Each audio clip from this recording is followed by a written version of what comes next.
والسماء والطارق، سورۃ الطارق مکی صورت ہے، نزولاً 34 نمبر پر ہے، بعد البلد، سورۃ البلد کے بعد نازل ہو چکا ہے۔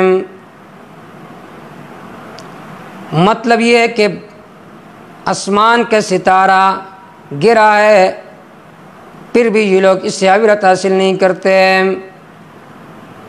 ربط یہ ہے کہ ماقبل شواہد کا تذکرہ کیا، فرماتے پھر بھی یہ لوگ نہیں مانتے، تو وَمَهِّلِ الْكَافِرِينَ أَمْهِلْهُمْ رُوَيْدًا، دعوی سورہ ان 12 صورتوں میں سے کہ جس میں اثبات القیامت کا ذکر تھا، اور یہ آخری صورت ہے، پھر اعلیٰ سے دوسرا مضمون شروع ہوگا۔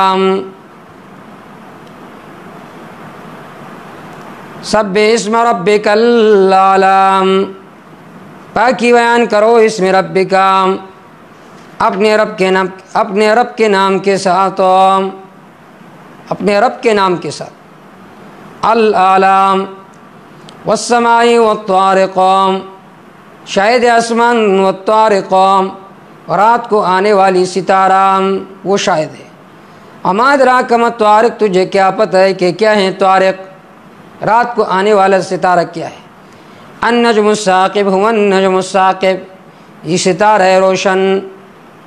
ان کل، یہ جواب قسم ہے، ان نافی ہے، لما بمانا الا ہے، ما کل نفس، نہیں ہے کوئی نفس الا علیہ حافظ، مگر اس پر نگرانی کرنے والے فرشتے ہیں۔ فَلْيَنْظُرِ الْإِنسَانُ، چاہیے کہ دیکھ انسان، مما خلق، کس چیز سے اس کو پیدا کیا گیا، پیدا کیا گیا اس کو من ماء دافق، کودنے والے پانی سے، کود کر نکلنے والی پانی سے، جو کہ نکلتے ہیں من بین الصلب، باپ کے پشت سے، والترائب، اور عورتوں کے سینوں سے، بطور اصل کے ذکر فرمایا ہے، لیکن اللہ تعالیٰ اس کے دوبارہ لوٹنے پر قدرت رکھنے والا ہے۔ جس دن ظاہر کیے جائیں گے سارے راز، نہیں ہوگا اس کے لیے کوئی طاقت نہ کوئی امدادی۔ شاہد آسمان ذات الرجعی، کیونکہ بار بار بارش برسانے والا ہے، والارض، شاہد زمین ذات الصدع، جو کہ الصدعی پٹنے والا ہے۔ انہ لقول فصل، یقیناً یہ قرآن مضبوط بات ہے، وما هو بالہزل، نہیں ہے یہ مذاق، یقیناً یہ لوگ تدبیر کرتے ہیں، کیدن تدبیر آپ کے قتل کا، واقید کیدہ، میں بھی تدبیر کرتا ہوں تدبیر ان کے ناکامی کا۔ وَمَهِّلِ الْكَافِرِينَ أَمْهِلْهُمْ رُوَيْدًا، مہلت دے کافروں کو، مہلت دے ان کو توڑا۔ سبح اسم ربک الاعلی، سورۃ الاعلی مکی صورت ہے، نزولاً 8 نمبر پر ہے، بعد التکویر، جس رب اعلیٰ کے ساتھ غیروں کو شریک کیا، غاشیہ کے دن یہ لوگ ذلیل ہوں گے۔ ماقبل آخرت کا ذکر تھا، اب اس صورت میں اگر آپ چاہتے کہ ہماری آخرت روشن ہو جائے تو 2 مسائل کو مان لو، کہ ہر چیز کو پیدا کرنے والا اللہ ہے، اور ہر چیز کو جاننے والا بھی اللہ ہے۔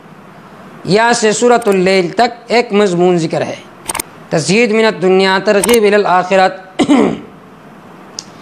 سبح اسم ربک الاعلی، پاکی بیان کرو اپنے رب کے نام کے ساتھ جو کہ بلند ہے، الذی، وہ ذات، خلق، جس نے پیدا کیا مخلوق کو، فسوا، برابر بنائے اس کے انداموں کو،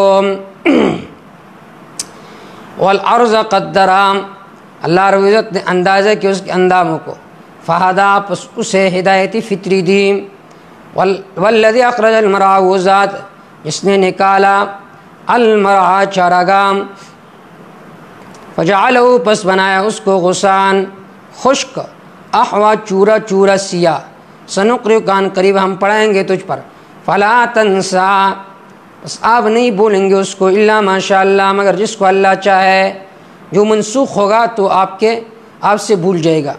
انہ یعلم الجہر وما یخفی، کہ اللہ تعالیٰ جانتے الجہر، ظاہری باتوں کو، اور وہ جو چپ کر بیان کرتے ہیں۔ وَنُيَسِّرُكَ لِلْيُسْرَىٰ، ان قریب ہم آپ کو آسانی سے جنت لے جائیں گے، لليسرى، آسانی کے ساتھ۔